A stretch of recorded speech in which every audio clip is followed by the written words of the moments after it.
Hello mga kapurdoy! For today's video, magluluto tayo ng hipon or shrimp. So, ang lahat ay ready na, malinis na, nakaprepare na. Tsaka ito din, everything is ready, everything is clean, and also shrimp are already divined. So, let's start cooking. After nang maluto ng aking hipon, lagyan ko siya ng leeks or onion leaves. Naglalagay ako ng onion leaves mga kapurdoy. It's just easy. Just saute everything and then the last one is the main part, the shrimp, the last part. So simple lang siya. Just saute the onion, garlic, and also the shrimp. That's all. Wait, I think it's basa. Basa yung pan. Yeah, basa pa siya.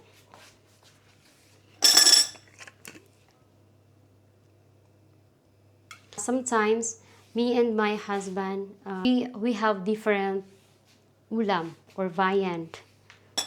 Kasi minsan yung ulam ko hindi niya gusto at yung ulam niya hindi ko rin gusto. But itong shrimp na to is nagkasundo kami. Gusto niya rin ang luto ko na to.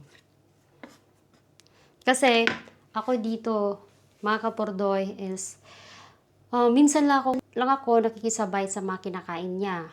Katulad ng mga tinapay, hindi talaga ako makain ng tinapay. As in, kanin talaga ako. Rice talaga ako. Bread, I don't eat bread, only rice. Pati nung bata pa ako, talagang matakaw ako sa mga tinapay. Pero nung tumanda na ako, hindi na ako masyadong kumakain ng mga tinapay. So, yung una kong ilagay is ang onion. So, ayokong i-on yung kasi maingay eh. Pag-i-on ko to. Maingay. Ayoko. Pakita ko sa iyo mga kapurdoy. Para siyang kamote. Pero, this is radish. Ito yung radish nila dito. Uy, malapit na masunog ang aking onion. Oh my God. Ito na ang susunod ko. Bawang. Garlic. So, dito ko siya inaano yung garlic, no? Minsan, hiniwa ko lang siya. So, I think pwede ko na siyang ilagay.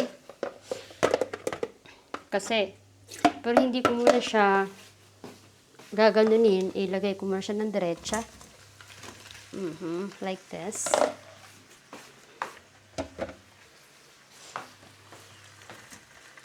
Pero medyo palakasan ko siya.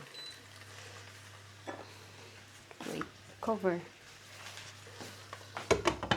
So, I want to put ano ba to? Oyster sauce. Kasi nagpapalasa din siya.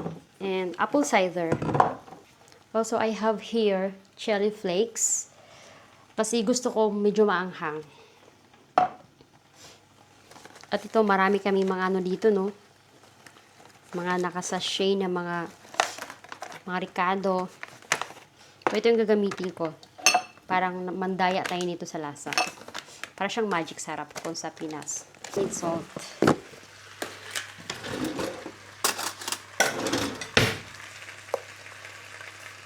Kunti lang. Talagang sobrang dark talaga siya. Or dati yung nabili ko, hindi siya dark. Doon sa Sadabud pala, maganda doon mamalingke kasi kumpleto eh. To mix it first. Oops. Before I will add the oyster sauce. So gusto ko mag-apron pero kasi mako-cover yung aking tatakpan yung aking cover. Tatakpan yung aking microphone. Kaya hindi na ako nag-apron. Tigas siya.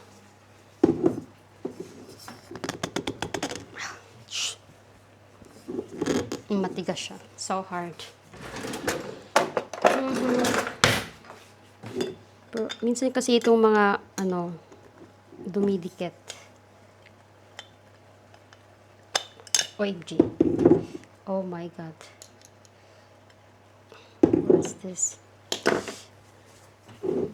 Wait. See? It's open. At least 3 teaspoons. So, So, itong hipon, no, minsan hindi siya kumakain. Mas maganda kung hindi siya kakain. Char. Try natin. Let's try the taste.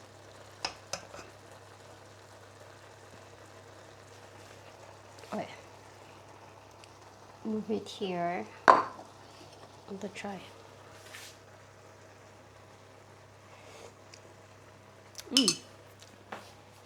Sarap. Timing. Timing yung lasa. So, I will add this chili flakes. Kasi I want a little bit spicy.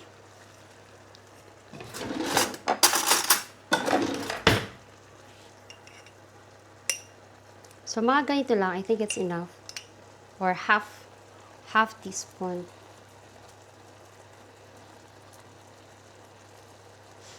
So, few minutes. Ready na to at I will add this onion leaves for the last part. Then, ready. Ready to eat na siya.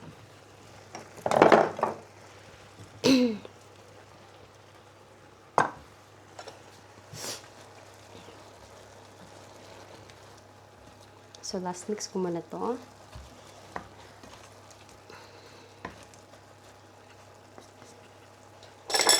So, cover.